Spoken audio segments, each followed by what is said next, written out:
चॅनलचे updates मिळवण्यासाठी कृपया @post मराठीला लाईक करा, शेअर करा आणि सबस्क्राईब करायला विसरू नका. नमस्कार, मी गौरव मानकर @पोस्ट मराठीमध्ये तुमच्या सर्वांचं मनापासून स्वागत करतो.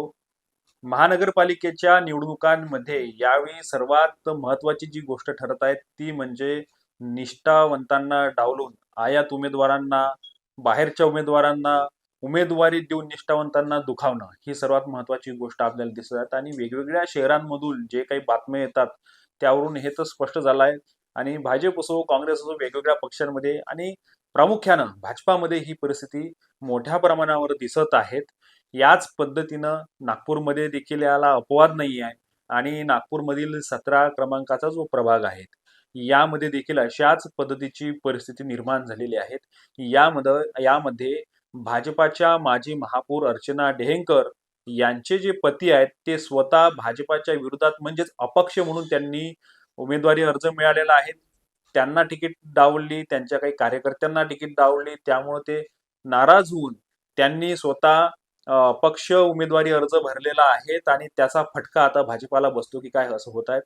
त्यांच्या पत्नी या अगोदर नागपूरच्या महापौर होत्या, त्यामुळे त्यांनी हे पाऊल का उचललं, त्यांचा वरिष्ठ नेत्यांशी संपर्क झाला नाही का, किंवा त्यांनी काही आता त्यांच्याशी संपर्क साधून उमेदवारी अर्ज मागे घेण्यास सांगितलाय का, हे आपण त्यांच्याकडून जाणून घेऊयात. मी स्वतः त्यांच्या सोबत आहेत.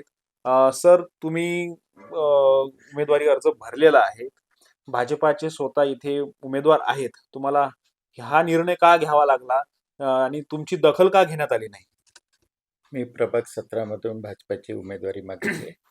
त्यासोबतच 67 कार्यकर्त्यांनी पण उमेदवारी मागितली. 2000 रुपये, 1000 रुपये असे भरून उमेदवारी अर्जाचे पक्षांनी पैसे घेतले.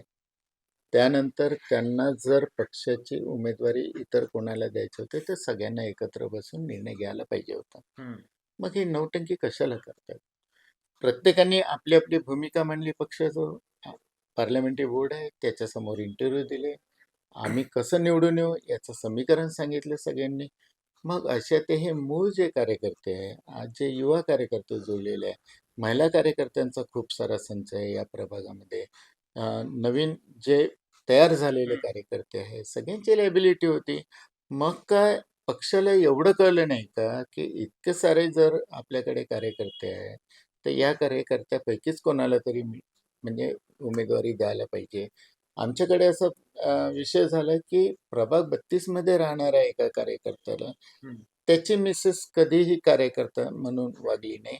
त्यांना तिथे तिकीट देण्यात आले. या ठिकाणी एक आपला माजी नगरसेवक सुटलेले आहे, त्यांचं लग्न 1-1.5 वर्ष आधी झालं, त्यांच्या बायकोला एक तिकीट देण्यात आली. मग त्या कोणत्या कार्यकर्त्या होत्या, कुठे त्यांचं संपर्क होता किंवा काही? ते एक झालं. एक काँग्रेसचा एक नगरसेवक पक्षामध्ये आला, आदल्या रात्री आला आणि दुसऱ्या दिवशी सकाळी त्याला बी फॉर्म देण्यात आलं. ते एक झालं. प्रभाग 18 मध्ये एक नगरसेवक राहतो, तो इथे मागच्या वेळेला 17 मध्ये निवडून आला, तो प्रभाग 18चा आहे, त्याला सुद्धा इथे तिकीट देण्यात आली. आणि हे सगळे उमेदवारी अर्ज वाटताना म्हणजे स्थानिक मूळ भाजपचा कार्यकर्ता, स्थानिक कार्यकर्ता, यातलं कोणालाही सगळ्यांना डावलण्यात आलं. मग सगळ्यांना डावलण्यात आलं तर हे कशाला तुम्ही हे करता की आम्ही सर्वे करतो, आम्ही सर्वेच्या आधारावर माननीय गडकरी साहेब म्हणाले, सगळे म्हणाले, देवेंद्रजी म्हणतात, सगळेजण म्हणतात की आम्ही पक्षातर्फे 2-2, 3-3, 4-4 सर्वे करतो. तर या लोकांचं नावं कुठून आले या सर्वेमध्ये? ज्यांनी कधी म्हणजे पक्षही नाही पाहिले, ज्यांनी कधी म्हणजे इकडे फटकले नाही किंवा काही नाही. मागच्याही वेळेला 4 उमेदवारांना तिकीट द्यायला पाहिजे होता. एक बी फॉर्म कोणालाही देण्यात आलेला नाही, तो वाया गेला त्यांचा. 3च उमेदवार इथे निवडणुकीला उभे होते आणि त्यांचा निवडणूक प्रमुख म्हणून मी होतो. निवडणूक प्रमुख, मी निवडणूक प्रमुख म्हणून या प्रभागामध्ये काम केलं. 3 उमेदवार, तीनच्या तिन्ही उमेदवार निवडून आले. निवडून आल्यानंतर या संपूर्ण उमेदवारांनी कोणाशीही संपर्क ठेवला नाही. कोणी कोणाकडे भटकले नाही. आम्हाला सुद्धा त्यांनी कधी विश्वासात घेतलं नाही, कधी आमच्याशी बोलचाल नाही, कधी काही नाही.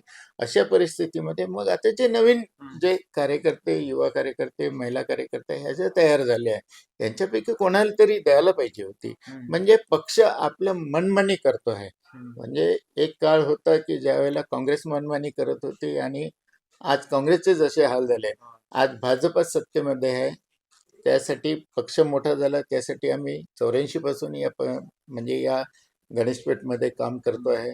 84ला म्हणजे जेव्हा काम सुरू केलं त्यावेळेला इथे मुक्तेमवारचं घर याच परिसरात आहे. धवळ यावेळेचे 3 वेळचे आमदार त्यांचंही घर इथेच आहे. तुमचे आपले दीनानाथजी पडोळे 2 वेळचे आमदार त्यांचं पण घर इथेच आहे. आणि एवढा ह्या एका घराआड एक स्वातंत्र्य संग्राम सैनिकाने काँग्रेसची संपूर्ण. अशा परिस्थितीमध्ये या वार्डामध्ये आणि या परिसरामध्ये भाजपचं काम उभं केलं. भाजपचं काम उभं केल्यानंतर भाजप मोठी झाली म्हणून जुन्या कार्यकर्त्यांना विसरून जायचं का? कमीत कमी आम्हाला विश्वासात तर घ्या की बा तुम्ही थांबा, आम्ही या नवीन कार्यकर्त्यांना पुढे करतो. पण स्थानिक करा ना तुम्ही. नाही, आता बाहेरचे उमेदवार म्हणजे या वार्डामधला एकच उमेदवार आहे, ती त्यांची पत्नी आहे, पत्नी ज्यांचं आता नवीन लग्न झालं. हा. आणि 3 उमेदवार हे बाहेरचे. बाहेरचे. पण इथल्या एक एक काँग्रेसमधून आलेला आहे, तर 2 उमेदवार बाहेरच्या प्रभागातले. मग इथे स्थानिक नव्हते पण का? ज्यावेळेस मुलाखती घेण्यात आल्या त्यावेळेस इथल्याच वार्डातल्या लोकांच्या मुलाखती घेण्यात आल्या असेल ना, मग सर्वे कसा काय झाला हा सर्वे?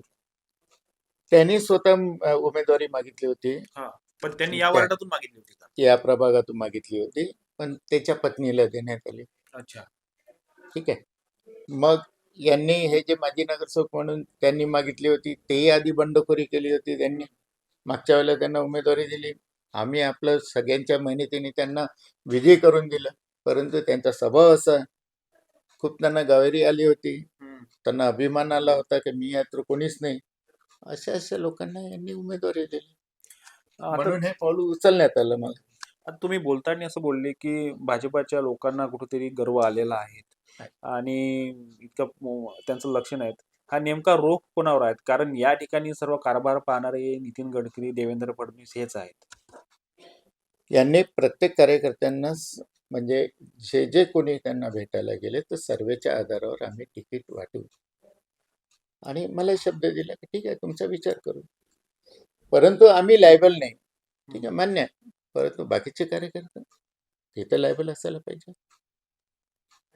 त्याला पाहिजे होती. कोणाला द्या, मला नसती मिळाली तर तुम्हाला मिळाली.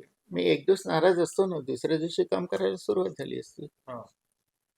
आणि ह्या सगळ्या नवीन कार्यकर्त्यांचं भविष्य पाहून त्यांच्या अग्रभागी मी आज अपक्ष फॉर्म भरलेला आहे.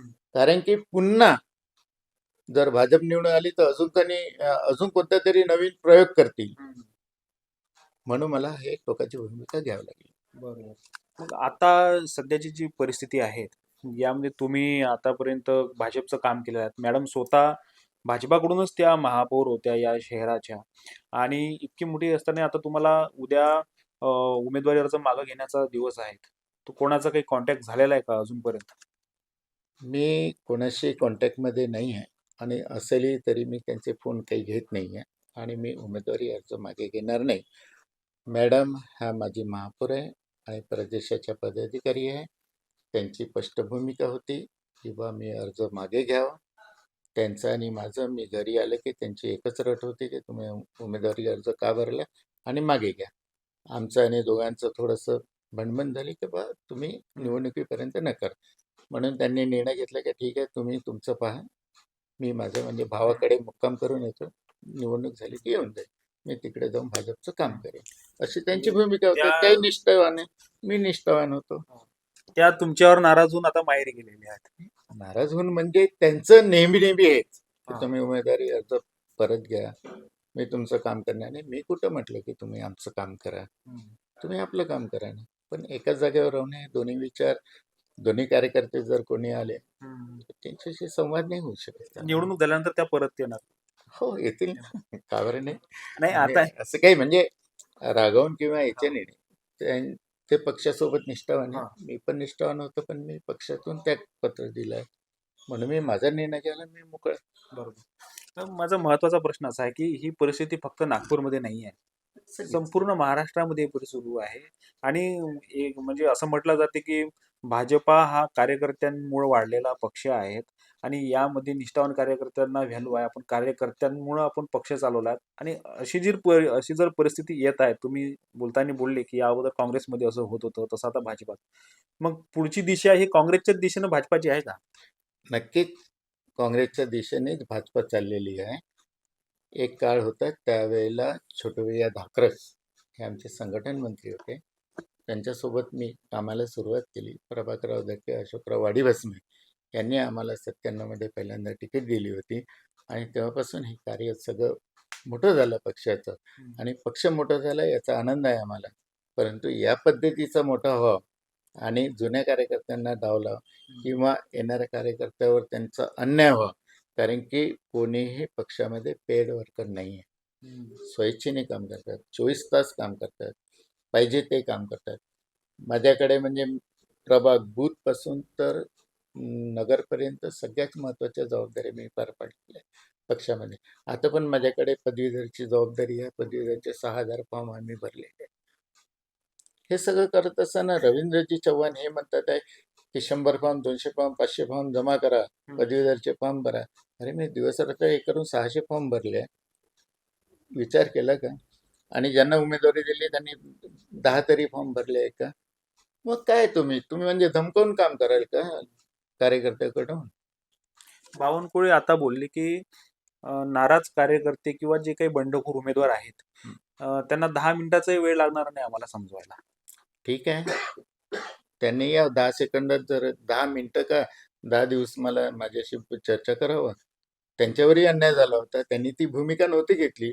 माझ्यावर अन्याय झाला, मी ही भूमिका घेतली. परंतु मी हे चित्र येणं आपले जे नवीन कार्यकर्ते त्यांच्यासाठी घेतलेली आहे आणि त्यांच्या आग्रहासर मी उमेदवारी आता काही माघार होणार नाही. माघार नाही. खूप खूप धन्यवाद सर. तर हे होते विनायकजी डेहंकर, ज्यांनी एक वेगळी भूमिका घेतली आहे आणि ते या ठिकाणी सुरुवातीपासून काम करत होते. त्यांची पत्नी अर्चना डेहंकर या महापौर देखील होत्या या शहराच्या आणि त्या भाजपाकडून होत्या. आणि त्यांचं म्हणणंच आहे की निदान मला नाही, परंतु या जे तरुण कार्यकर्ते आहेत, या वार्डातील जे कार्यकर्ते आहेत, त्यांना तरी तुम्ही उमेदवारी द्या, बाहेरून आलेल्या लोकांना उमेदवारी नका द्या, अशी त्यांची स्पष्ट भूमिका आहे. परंतु त्या नाराजगीतून त्यांनी स्वतः उमेदवारी अर्ज भरलेला आहे आणि आता ते कुठल्याही परिस्थितीमध्ये माघार घेणार नाही अशी ठाम भूमिका देखील त्यांनी घेतलेली आहे. आपण त्यांच्याशी आताच बातचीत केलेली आहे. नागपूर निवडणुकीसंदर्भात किंवा इतरही जिल्ह्यातील निवडणुकीसंदर्भात वेगवेगळे अपडेट्स आम्ही तुमच्यापर्यंत आणण्याचा प्रयत्न करणार आहोत.